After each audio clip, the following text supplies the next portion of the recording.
Okay. So we were saying that first we saw that if n number of C2s are not present perpendicular to your Cn, then they will come under CNH, CNV, CnS2n. This also we will look into. But first, if they are present, there is C2 present perpendicular to your Cn axis. So that if it is having sigma H, that will come as a DNH. If it is not, then you see whether sigma D is there or not. If sigma D is present, the dihedral angle is there. Yes. So that will become as D and D. If it is no, then it is simply a DN point group. Is this clear?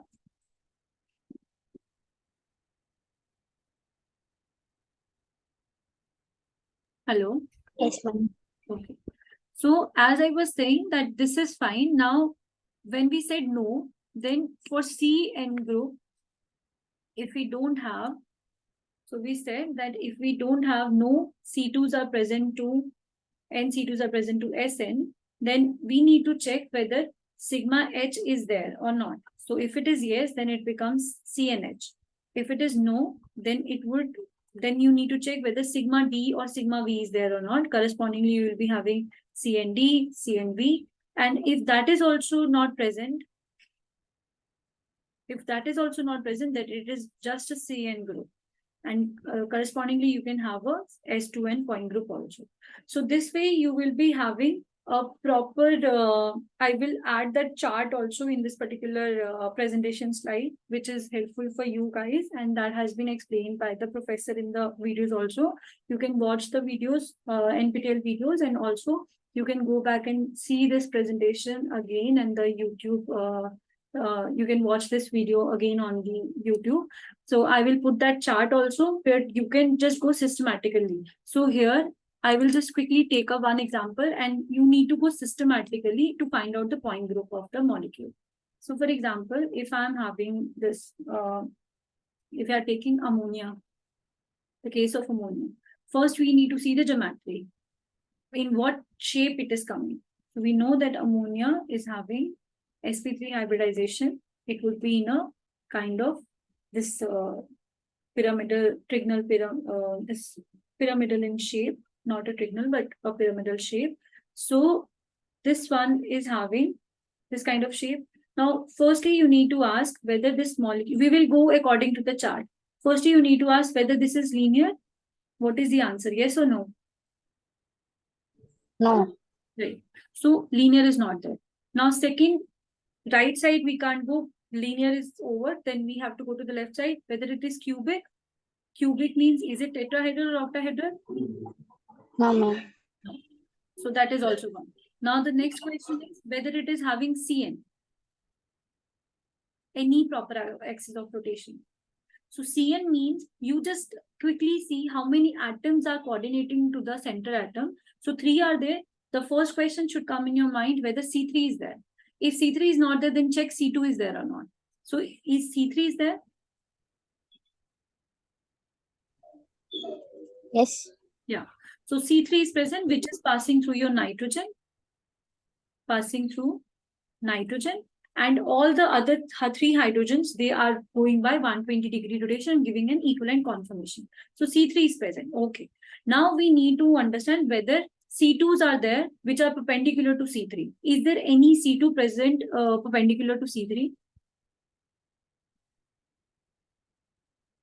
So this molecule would be like this way. No, ma'am. No. So there are no C2s. So when no C2s are there, we don't have to go anywhere. Now, this means that would be a single axis group. That point group classification we have done, that means it won't be in category of dihedral point group. We don't have to go any further direction. For C3, you just check whether sigma H is there or not. Sigma H is your molecular plane. If my C3 is there along my nitrogen, one plane should be like this way and it should cut your hydrogens or it should reflect your hydrogens. So is sigma H is present in this molecule? Yes, ma'am. Clearly see, sigma H is actually not there because if we are taking a plane which is containing one nitrogen and a hydrogen, your above hydrogen will go to the 90-degree side. That is not bisecting, that will get reflected. So the back one become the other one. So they will change the position. So sigma h can't be there because this is not a planar molecule. Sigma h is not present over here. What you are considering as a sigma h is actually passing through your C3. So if one plane, which is like this way, so you need to understand also that your sigma v, this is a vertical plane which should be parallel to your C3. So if my C3 is going like this direction, say here, Z, X and Y.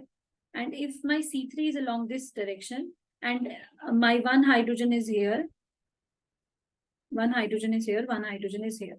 So I'm taking this ZV direction. This hand is my, this like this way. So this thumb is my Z-axis and this is my Y-axis. So one hydrogen is here. I don't know whether you can see it or not. Is it visible, pen or something? So one hydrogen is on the left side, one hydrogen is on the left side. So it is actually cutting, it is reflecting. The one hydrogen will go here and there, that above and below the plane. That is fine, that will reflect. But you need to define this plane, whether it is vertical or is it horizontal. This is along your axis of rotation. So when it is parallel to your axis of rotation, that is a vertical plane. That is not called as a molecular plane. Are you getting my point? No, yes, ma'am. Yes, ma'am. Similarly, if one sigma is along with one H and nitrogen, similarly, we are having 3 hydrogens, so there would be 3 sigma V's. If one sigma Yes, is there, ma'am. for sure there would be 2 more sigmas. So if C3 is there, sigma V is there, so it will give you a C3V point group straight away.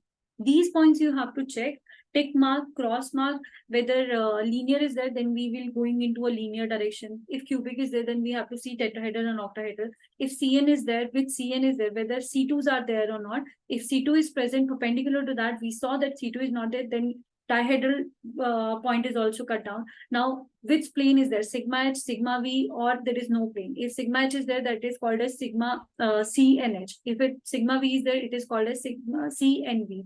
And if no plane of symmetry is there, only Cn is there, that comes under the category of Cn. So this is where how you define your point groups of any molecule.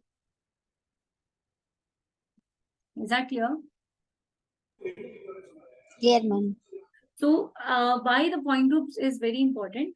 Say, for example, I've taken this NH3 case. And if I will just ask that, what would be the point group of your CHCl3? If you know that geometry of your CHCl3 is kind of similar to your NH3, in place of the lone pair, there will be hydrogen, like this way. And these hydrogens are exchanged with this Cl. They have been replaced with Cl. So this is having a similar kind of geometry with your NH3. Those molecules which are similar in geometry with that of your other molecules, and if you know the point group of one, the other one would also be having the same. So you don't have to, if you know the point group of C3 NH3, you can easily tick mark C3V for CHCl3. So this makes the job very easy. Point groups, identification of point groups makes the classification of your molecules in one certain group makes very easy. Is this clear? Yes, ma'am. Okay. Now, we have talked about the symmetry elements and certain point groups of the molecule. So the next topic that we wanted to, that has been discussed in this particular week is chirality. So what is chirality? Chirality is something, chiral term has come from your hand. Like my hand is there, and if I am standing in front of the mirror and mirror plane is there, so the other would be having an indistinguishable mirror image. This is giving me this mirror image. Don't consider the watch here, just the hand. So it is identical to it, right? But if I'm trying to, this is my mirror image and this is my one image and the other is this image. Now if I'm trying to superimpose with each other, so this thumb which I'm blinking, it is coming this direction, it is coming this direction. So it is not overlapping with each other. So this becomes a non-superimposable. Superimpose something like sandwich you're making. You are putting one over the other. And if they are not coming exactly, they are not superimposing in that nature, that is being called as a chiral molecule. So non-superimposable.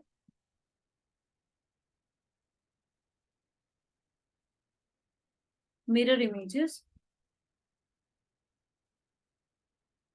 this kind of molecule is called as chiral. Say, for example, if I'm taking a sphere and now here is my mirror, this side also sphere would be like this way. So both the sides we are having sphere, it is symmetrical. So is this chiral? If you put a circle and above one circle, they would be superimposed with each other. So that won't be called as a chiral because they are superimposed. So we need a non-superimposable mirror images. So is this chiral? No. Right. So is this chiral?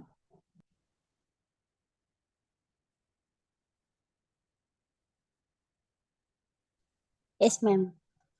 Just Both are non-superimposable. no.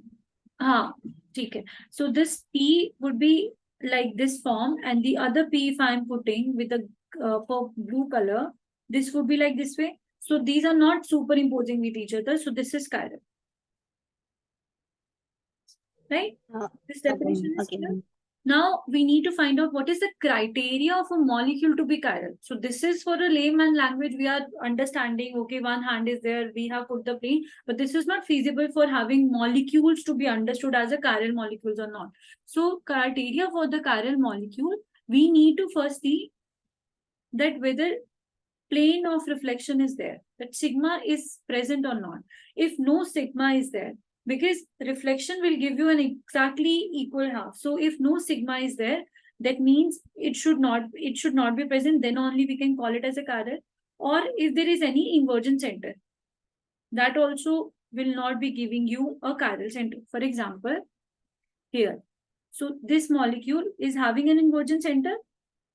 If any direction you will go, you will get a similar kind of entity, right? One point is here, this would be reflected here. One point is here, this is here. Similarly, like this way. You understood that invergent center is there here. That's why it is not chiral. Similarly, the plane would be here. If I'm bisecting my one half and one half, and the plane of symmetry would be there. It is cutting one half and other half. So if plane of symmetry or invergent center is there, that will not be a chiral molecule. So in generalizing, if we generalize the term that if we are not having HN axis of symmetry, so this element, improper axis of symmetry, this element, if it is absent in any molecule, that will be called as a chiral. Absence of improper axis of rotation, this is called as a chiral. Why am I saying this? Because earlier I said that there should be no plane, there should be no I value. If you will put n equals to 1, that S1, what is S1? That is C1 into sigma H, right? What is C1? Identity. C1 is? Identity. Right. So this is identity into sigma H. It will give you sigma H. So we already said that plane should not be there. The molecular plane should not be there because it will cut your molecule into two halves. And exactly if my hand is being cut from the middle, it would be superimposing with each other because it is like cutting like this way. So one half is cut and other half would be superimposed like this way. That would match and that would not give you a chirality. Similarly, so that's why we are defining and giving a general term. If any point group of any molecule is having SN axis of symmetry, that can't be a chiral molecule. So S1 is nothing but your sigma H. So that upholds the criteria. If I will put n equals to 2, C2 into sigma H, what it would be?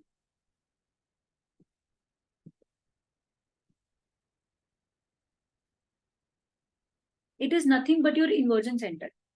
That I have explained in my last live session. I have given the YouTube link also here. That link also would be shared via NPTEL team.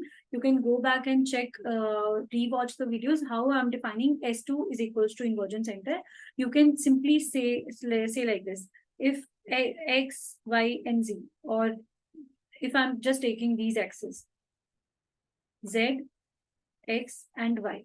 So one molecule is there which is having a coordinates X, Y, Z. Now, if I am giving it a C2 along the Z direction. That means 180-degree rotation along the Z direction. So if it is happening along this D direction, the X will go to its minus X form because it has to 180 degrees. So what is 180 degree for X? Minus X. What is 180 degree for Y? It is minus Y. Is it clear?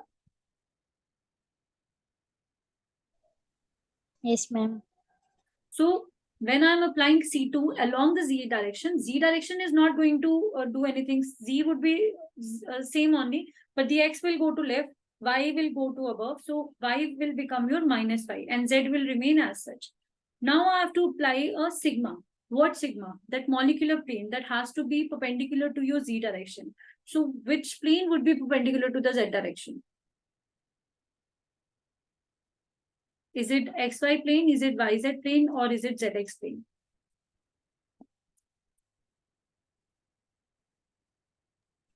XY plane. Right.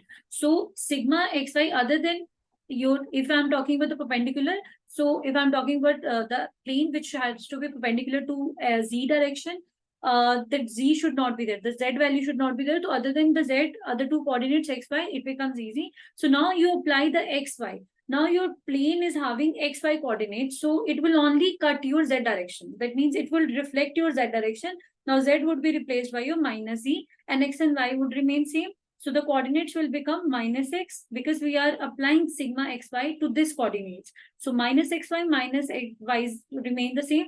Z will go to minus Z. So this will become your final. After applying the C2 along Z direction and perpendicular to that molecular plane, we got minus X, minus Y, minus Z. What is this actually?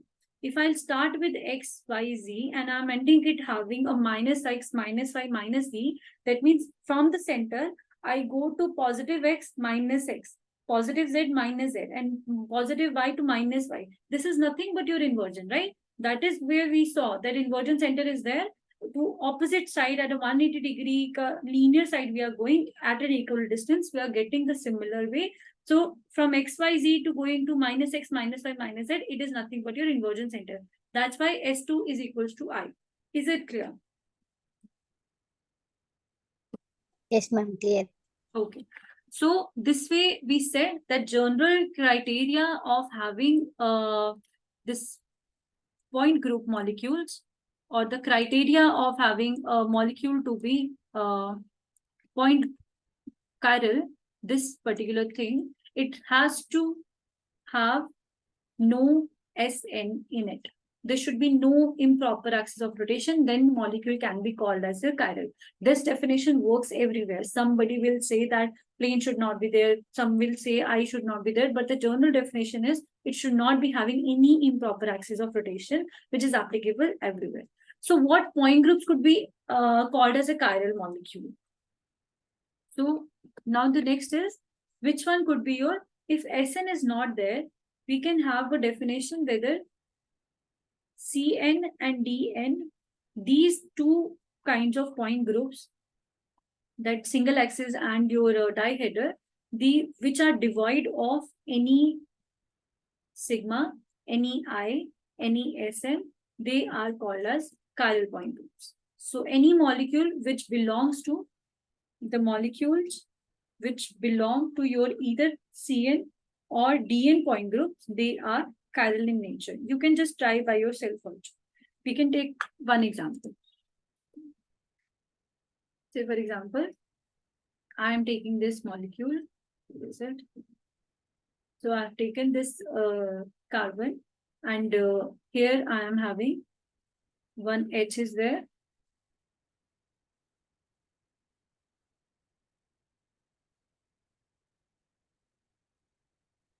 This would be your Cl, this is your Br, and this is your I.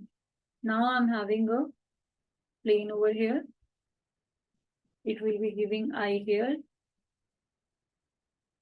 Br here, Cl here, and H.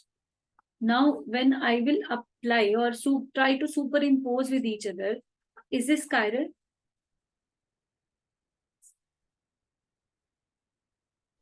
Yes, ma'am. Why is it chiral? Because which symmetry Because element it is having? Is it having sigma? Is there any plane of reflection?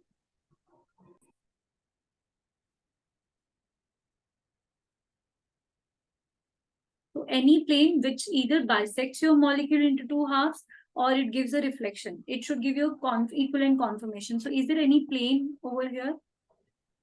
No, ma'am. No plane. No plane. Is any inversion center? No, ma'am. So neither sigma nor I. So what element is present in this particular group? You need to check identity, Cn, Sn, sigma, and In. C1. Sorry, C1 element present. C1 is your point group, but the element that is present, that is E. So this clarification Okay, ma'am. you have to keep, right? Sometimes the question is asked like which symmetry element is present. And if you're writing C1, that will be somewhat correct because that is also a 360-degree rotation, but you need to define symmetry element that is present, which is identity, but the point group we call it as C1. So this comes under Cn category. N equals to 1, this comes under Cn category, so it becomes chiral. So this defines only the molecules which are having Cn or Dn point group, they come under chiral in nature. Is this clear?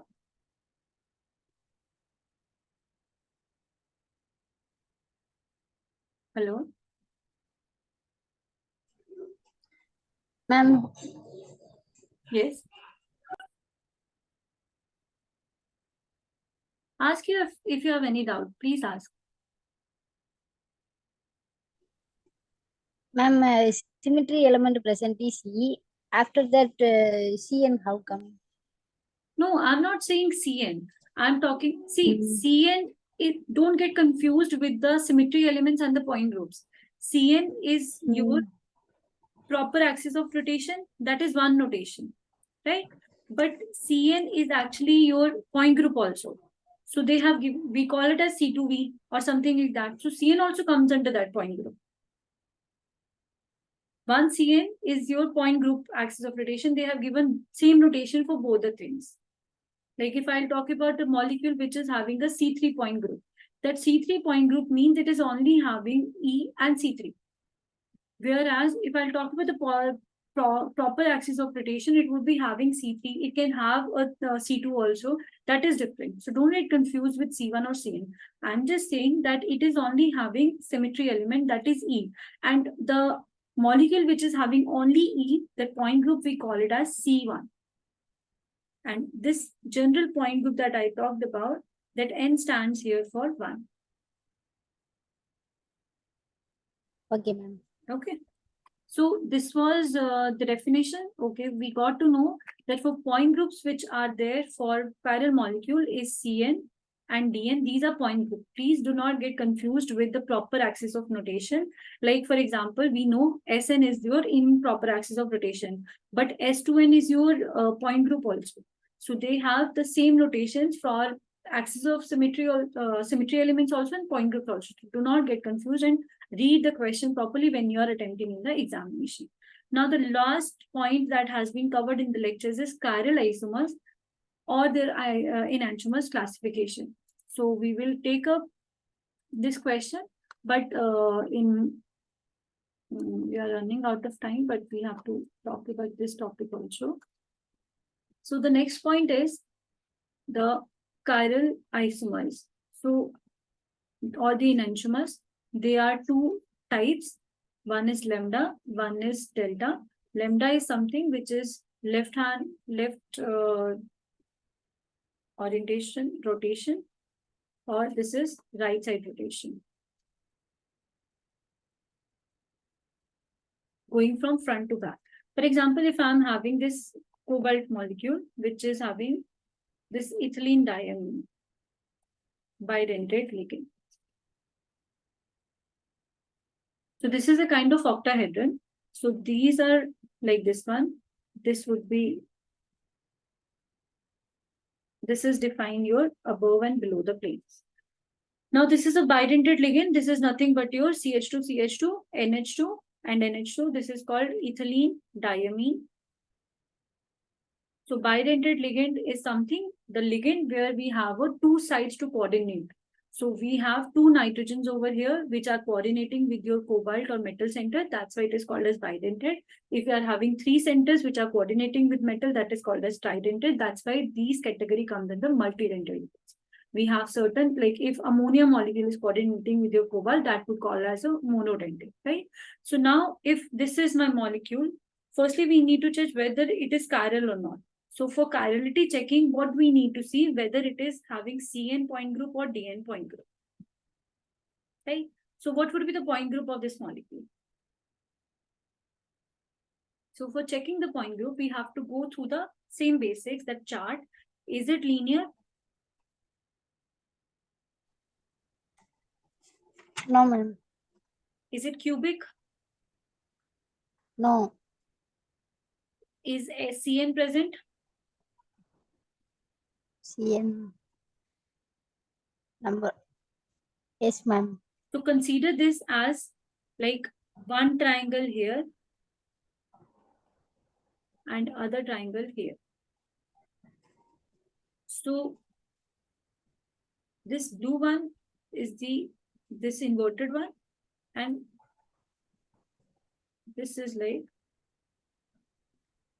so this is a triangle, and axis of C3 will pass through. Firstly, the C6 we will imagine whether 6 or not are there or not, but 60-degree rotation is not possible here. C3, when we are passing through the cobalt, the triangle, two opposite triangles, they would be having a rotation among the three nitrogens of 120 degree. Is it true? Yes, ma'am. So C3 is there. Is there any, if C3 is there, is C2 is there? Three C2s are perpendicular to C3. Is that is there? Do we have C2s? C2. Hmm? No, ma'am, I don't know. Okay, we will just check it now. So here, if I'm having nitrogen, here nitrogen.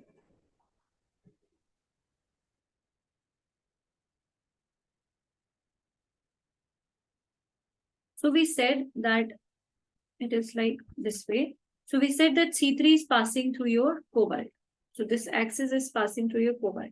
Now, if I am passing my C2 along this direction, sorry.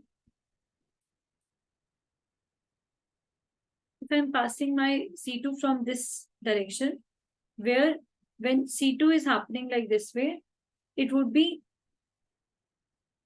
these would get exchanged. This would be flat. So one C2 is there. If one C2 is there, then corresponding to that, three C2s would also be there. For sure. They can't be like one C2 only. If one C2 is there, that means corresponding to 3C3, you need to have 3 C2 perpendicular to C3 to make it a dihedral point group. So one C2 you identify, other C2 would be along the similar direction if you pass it through this way. Now other C2 would be like this way and third C2 would be like this way. Right? So three C2s are there. The three C2s are perpendicular to your C3. So this defines your D angle, dihedral. Is it clear? Yes, ma'am. Okay, ma'am. Yeah. So for sure the D3 is there. D3 is there. Now we need to see whether sigma is there or not, or I is there or not. So just check sigma is there or not. Is there any plane?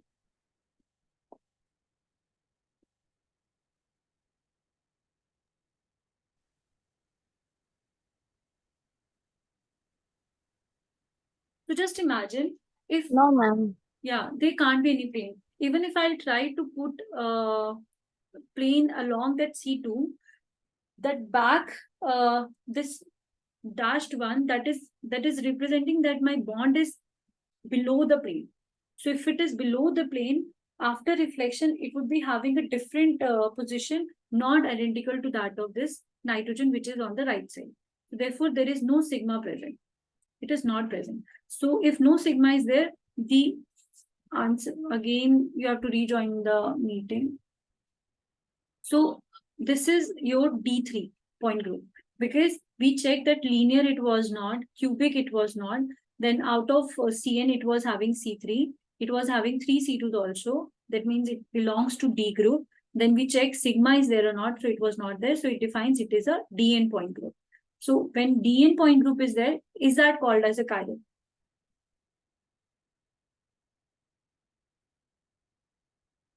Chiral. Yeah. So chiral ke liye, what we need, CN or DN. So it belongs to a DN point group. That means it is a chiral molecule. So when it is chiral molecule, we were talking about the isomers. So the delta and lambda isomers. So we have drawn it like this way. Nitrogen, nitrogen. Here. So this one, and this one. Now you need to understand and remember that rotation or the direction of orientation has to be from front to back bond. This direction we are talking about. If it is left, then it is defined as lambda. If it is right direction, then it is lambda. So see here, if I'm talking about this is front because it is on the plane, and this dash is your back of the side below the plane. So it is going from front to back towards the right direction. So this particular isomer conformation is your delta isomer. Is it understandable? This also, if you will see that this is front and this is your back corresponding, because it is above the plane, so it will go like this direction. Similarly here also, this is front, that is below the plane, it is going like this. So this is clockwise, that is right direction. That's why it is called as a delta isomer. If I will draw its mirror image, if I'll just draw the mirror image of this molecule, it would be like N over here. This N would be here, making this one, then N here, delta here, N here, and this side will go to the other side, and this one will come to here. Now see the direction. Start from any point. Say for example, you have to see that you can't go. You can't say like you can take these two because they are not bound together. In a bidentate system, you have to go from one direction to the other one. So in this particular case, these two are bound together. So this is your front and this is your back. Now it is going to left side. It is going anti-clockwise. Here also it is front and it is back. So it is going like this way. Here also front to back. It is going like this way. So this is a left orientation. Therefore, this is a lambda isomer. So is this concept clear? Yes, ma'am. Okay, great. So we have covered all the topics that has been taken in week 2, week 1 also. Most of the time we have discussed all the examples and clarifications we have done. So there are, I have chosen some assignment problems for you guys. So we will quickly take it up, and if there is any problem, then we can discuss in the next live session, because the meeting is, the last session is about 2 hours. So you guys want me to continue, or should we take this in the next time? Because we have to take the week 3 assignment problems also in the next time. So do you guys have time? Should I continue to teach right now?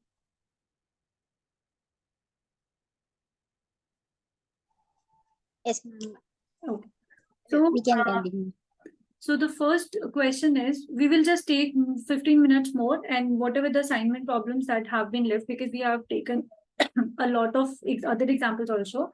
So we will take up rest of the questions in the next session. But firstly, we define 2 or 3 questions at least. So total number of symmetry elements present in your eclipsed ferrocene.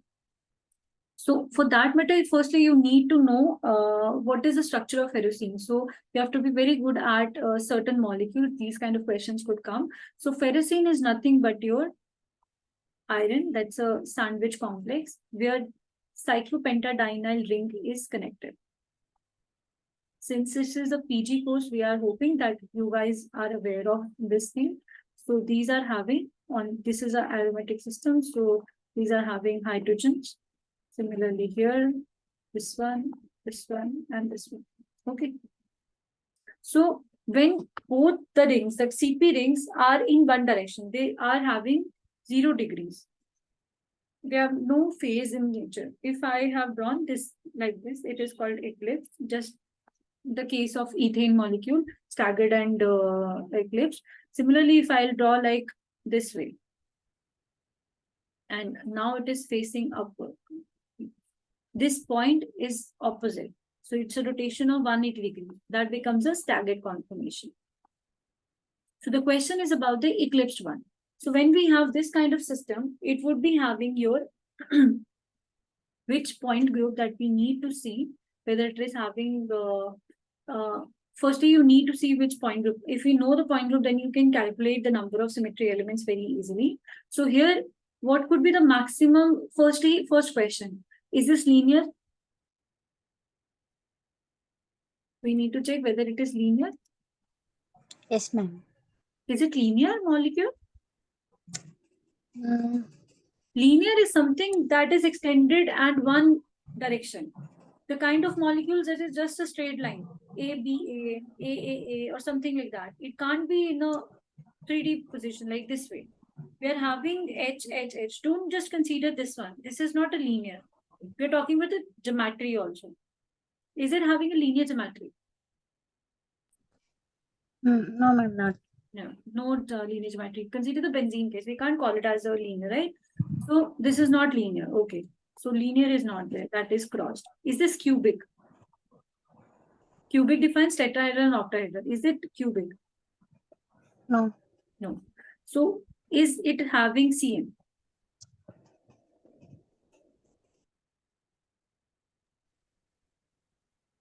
Proper axis of rotation. That axis of rotation, which will give you an equivalent conformation if you go by certain rotation. So first check the number of hydrogen atoms along one pentagon. Hydrogen atoms. It is 5 hydrogen, 5, right? So we can check only 5. It can't be like 10 because these 5s are connected. They can only rotate. Total number of hydrogens we can't count. If we are counting, then it would become a C10, which is not possible because those hydrogens have to be interconnected to each other so that after rotation, they could give you an equivalent conformation. Okay, now we need to check whether C5 is there or not. So if I'm passing the C5 along the iron direction, and C5 would be around a 72 degrees rotation. You just have to divide 360 by 5. So that would give you around 72 degrees. So after every 72 degrees, these hydrogens would change their positions and they will give you an equivalent conformation. So C5 is present, right? Yes, ma'am. Now the next question, if C5 is there, we need to see whether 5 C2s perpendicular to C5 are there or not.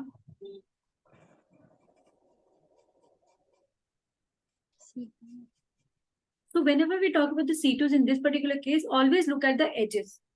So if you're taking one opposite edge centers, right now to make you visible, to make this molecule visible to you guys, like in that case, so on opposite edges, it will go and bisect the other halves and they will go as a flapping. So there would be a C2 perpendicular to C5 for sure.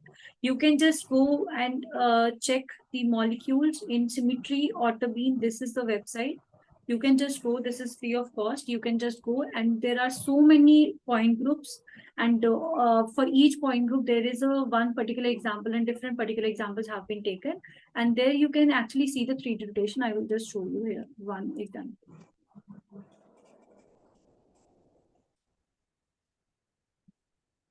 So you just have to type this. I hope this is visible.